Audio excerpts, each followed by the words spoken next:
Kwa majina naitwa Edita Gaitani Gakie, ni makamu mwenyekiti, nami ni miongoni mwa wanachama wa AMCOS Ulumai.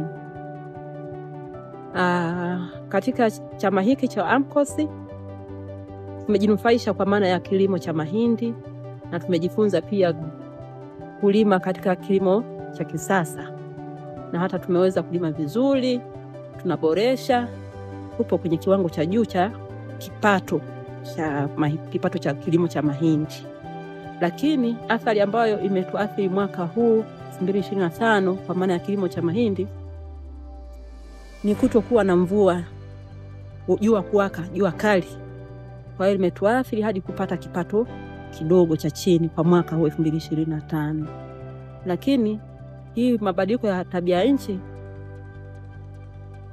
tunafikiria kwamba tuendelee kuelimishana kwa maana ya kukata miti, bali tuendelee tuwe tunapanda miti. Nasi kwenye AMCOS Ulumai tupo kwenye mpango mkakati wa kutengeneza misitu ili kukabiliana na hii hali ya mabadiliko ya tabia ya nchi.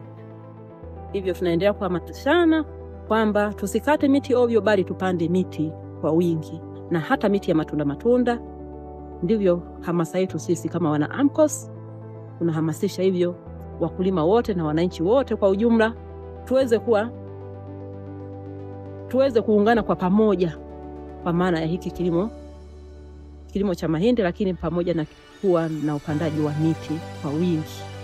Kwani NADO inatusaidia sana kufunza hata kilimo cha mchanganyiko, mazao pamoja na miti, ambayo hiyo miti haiwezi kuathiri mazao yetu, ila miti hiyo inakuwa rafiki kwa ajili ya mazao yetu.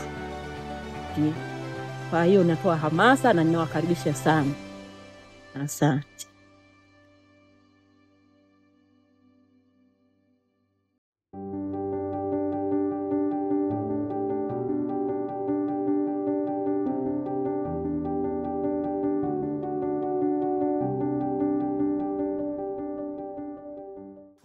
हाम्रो यो बनाएको कारण चाहिँ एउटा वातावरणको लागि अब वनको विषयमा जलवायु परिवर्तन पनि न्यूनीकरणको लागि अब दुईवटा वनको बीचमा गराछौँ।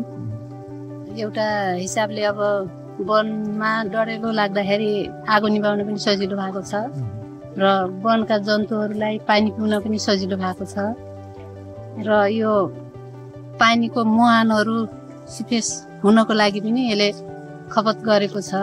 यहाँ पानी जम्मा भएपछि तलका मुहानहरू पनि जान्छन् र पानीको प्रशस्त हुन्छ। यो गराएर धेरै फाइदा भएको छ हामीलाई र अरू कृषिमा पनि फाइदा भएको छ। हामी 75 घर छौँ यो कुलोबाट सिँचाइ गर्ने। 75 घरधुरीलाई पानीको सुविधा भएको छ, किनभने पहिला पानी सानो हुन्थ्यो, रोप्ने समयमा हामीले रोप्न पाउन्थ्यौँ। अहिले समयमै हामीले धान खेती गर्न पाएका छौँ।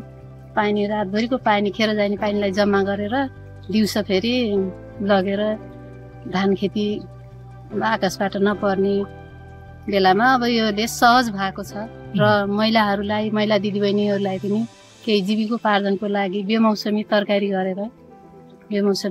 गर्नु भएको छ। घर घरमा अहिले आलु खनिसकेपछि फेरि मकै रोप्ने, काँक्रा रोप्ने, बोडी, करेला, खुर्सानीहरू त्यस्तो लगाउनु भएको छ र त्यसले पनि हामीलाई फाइदा भएको छ, दिएको छ। यो मुहान, यो चेक ड्याम बनाएर दिदीबहिनीहरूले केही 2 पैसा भए पनि कमाउन पर्ने रहेछ भन्ने सिक्नु भएको छ। कृषिमा पनि धेरै फाइदा भएको छ हामीलाई। यति हो फाइदा, अब धेरै फाइदा भएको छ यो बनाएर।